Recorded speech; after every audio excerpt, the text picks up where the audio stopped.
Your Excellency, I want to thank you very much for giving us time to talk to us, and no doubt your time in office has been very, very beneficial to the people of Bayelsa State. We have seen.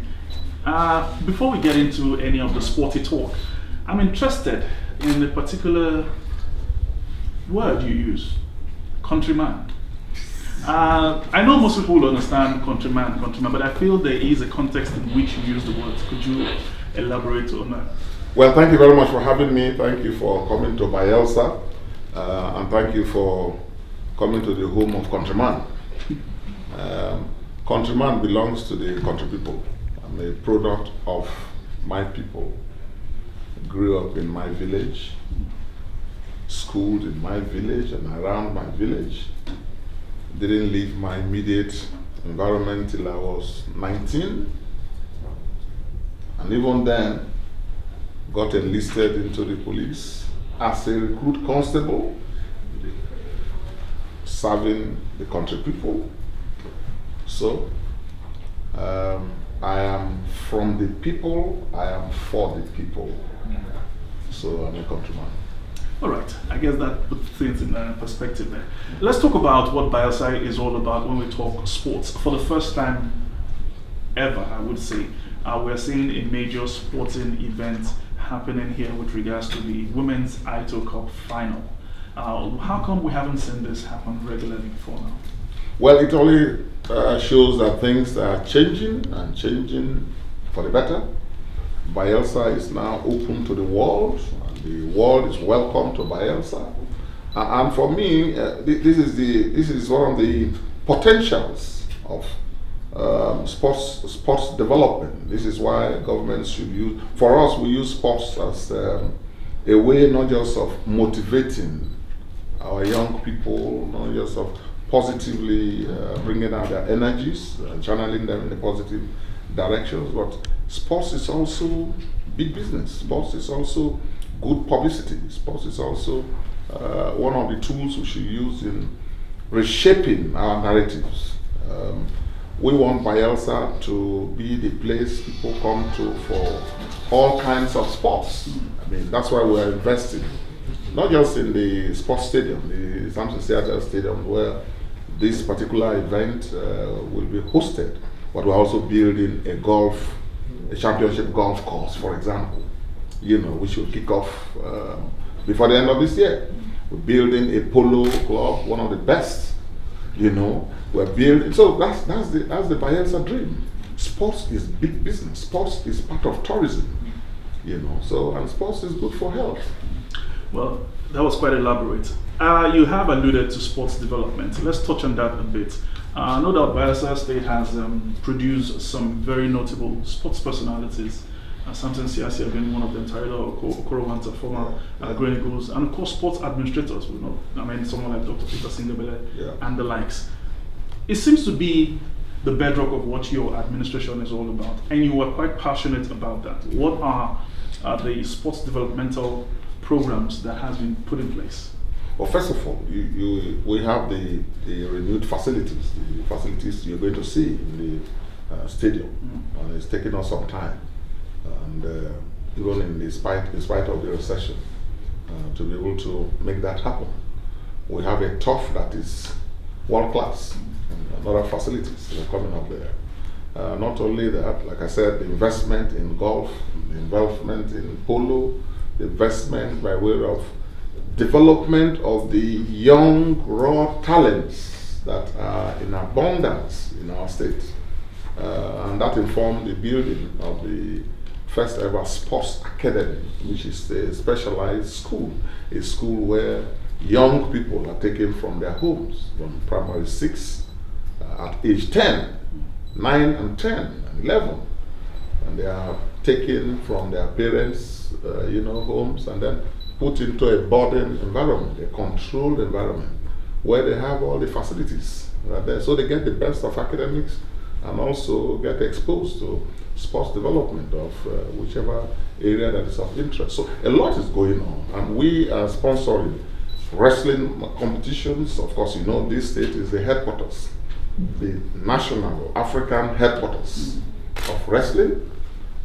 We're also doing more in the area of promoting swimming. You know, swimming, every German swims like a fish. And we want to see what we can do by way of actually fine-tuning those raw talents that are in abundance. So a lot is going on in that area.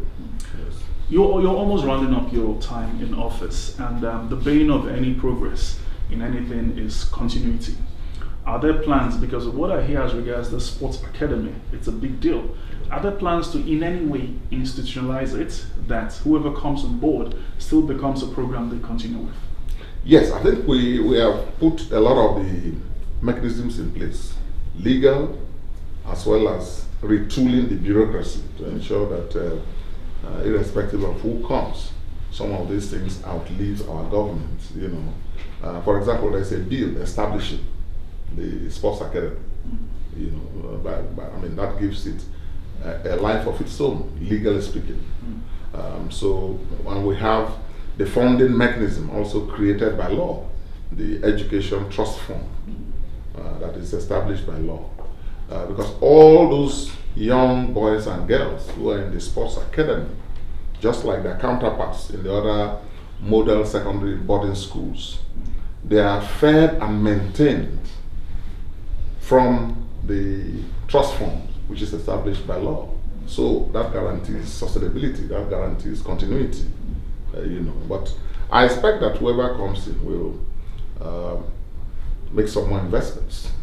We intend to do more in the academy, but I mean, you know, these things, you never can get everything in place in one government or in a generation. It's always a work in progress, and I expect that that vision will be sustained. We cannot overemphasize the unifying power of sports, football in particular. And we of course we've had our ears on the ground as regards the Restoration Cup that happened last year.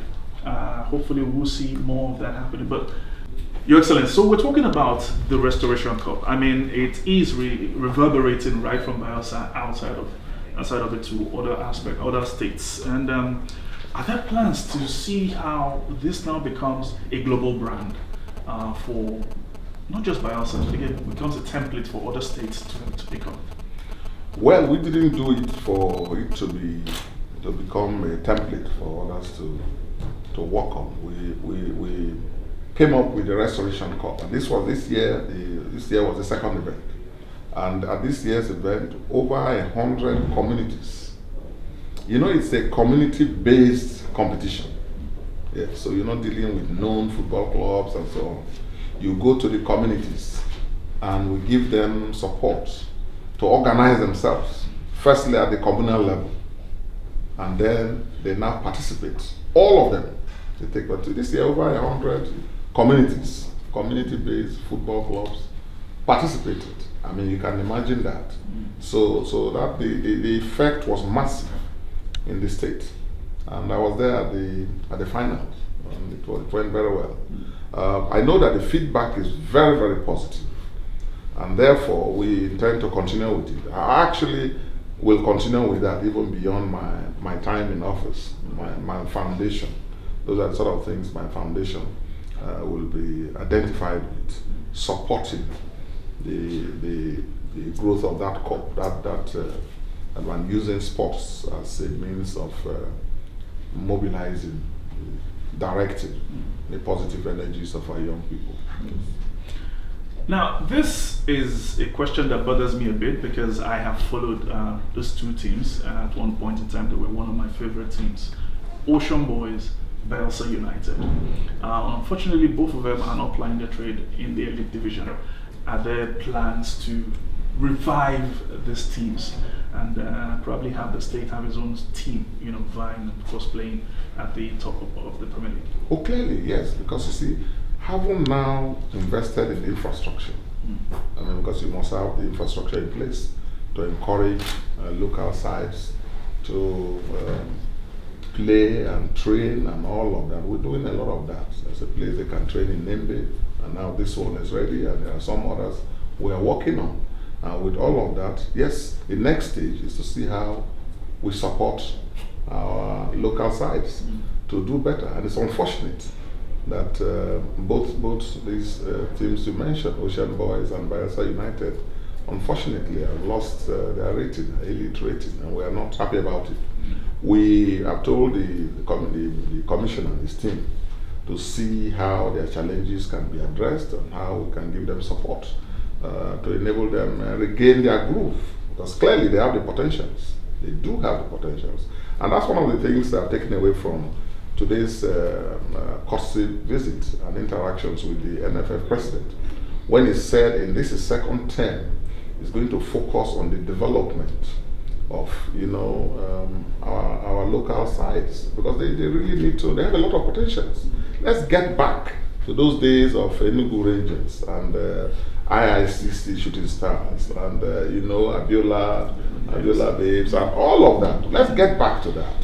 I mean, instead of Man U all the time or Arsenal, we can do that by the side, but let's not do it to the detriment of our own local league. The development of the local league, and this is something that, quite frankly, the NFF should take up with the federal authorities and with the state governments, and then we see how the private sector itself, which has a key role, can also come in. Let's see how all of us can look at how we can encourage development of our local football clubs in this country once again. We did it before. It can be done again. All right, as we look to round things up, Your Excellency, you will be hosting the whole football nation, more or less, and this will be beamed out to the tens of millions of people in Africa and outside of it. The Women's ITO Cup final here in Bayelsa. Are there opportunities also to host high-profile sporting events, be it athletics, be it wrestling, be it football? Can we see the Super Eagles play in Bayelsa? Beyond Super Eagles, yes, but we can start at the national level. We are looking beyond hosting Super Eagles, and we're going to see Super Eagles play in Bayelsa very soon, in no distant time. Okay. But we are thinking beyond that. We want the best sides in the world, in the continent, to come here in Bayelsa and utilize our facilities. The first thing is to have facilities that meet up with that requirement in terms of status and grading of facilities and so on. Now at least we can host some. So we intend to do more of that. And that's one of the discussions I had with the NFF president. Bayelsa is now ready for sports, and sports, the sporting family should also be ready for Bayelsa. But beyond football, I just talked a little bit about what we are doing in the area of the building of the golf course. That's a championship course. So we expect to have the Bayelsa Open. In fact, there are some competitions that we'll be hosting very soon from November. Yes, so November, January next year, and so on. And also the Polo Club. We're building all of that. So Bayelsa is going to be number one in the area of sports development and using sports to affect our local economy. But that's why I say sports is good business and sports is good for business. It's big business and it is also good for business. Today, a number of you are here in Bayelsa. The hotels are full. The local economy will be positively affected, and young people have the opportunity to, unleash their abundant energies in a positive direction, look for role models, and generally be happy and feel a sense of belonging. And these are the potentials of sports. And we here in this state recognize that. So we are very happy that all of you are here today. Finally, sir, it has been a great outing, no doubt, for some of us who have come through here. And this is more on a lighter note. It is an arduous task. I am a family man, so I know what it is to run 3 people. You are running a whole state. It is absolutely arduous. How you manage that? How do you find time to relax? This, people want to know, including we, your countrymen. Well, how do we relax? We find time to relax. We do our best and we feel satisfied doing so. Try to relax. Once in a while, try and exercise if we can. Again, talking about sports. Try to make our time to play some squash do some jogging in the morning, and be fit generally, to mentally and physically, and which is why sports is also important at a personal level, and that has been helpful. So try to unwind as little we can, but the work we're doing is massive. It's 24/7. We start in the morning with my prayers, morning devotion, and thereafter attending to our people. Our people are very demanding, and they have a right to demand of me, of my time, and of all kinds of things. But generally, it's a pleasure. It's been a pleasure. It's been very tasking, but very fulfilling. Your Excellency Governor of Bayelsa State, Honorable Dickson Seriake, we want to thank you so much for your time talking to us, most importantly giving us insight into what has been going on in your administration sports-wise. I know for a fact that we would want to come and see some of these facilities and broadcast it, let people know what's going down here in Bayelsa. But we thank you so much for hosting us. Thank you for hosting the Women's Ideal Cup. Hopefully we'll be seeing a whole lot of hosting of sporting activities here in Bayelsa. Thank you so much, sir. Thank you very much for coming, and I hope you find time to go around Bayelsa and see the transformation that has taken place, and let our audience know the potentials that are there in the new Bayelsa. And you're all welcome. Thank you. Thank you so much. Thank you very much. Thank you.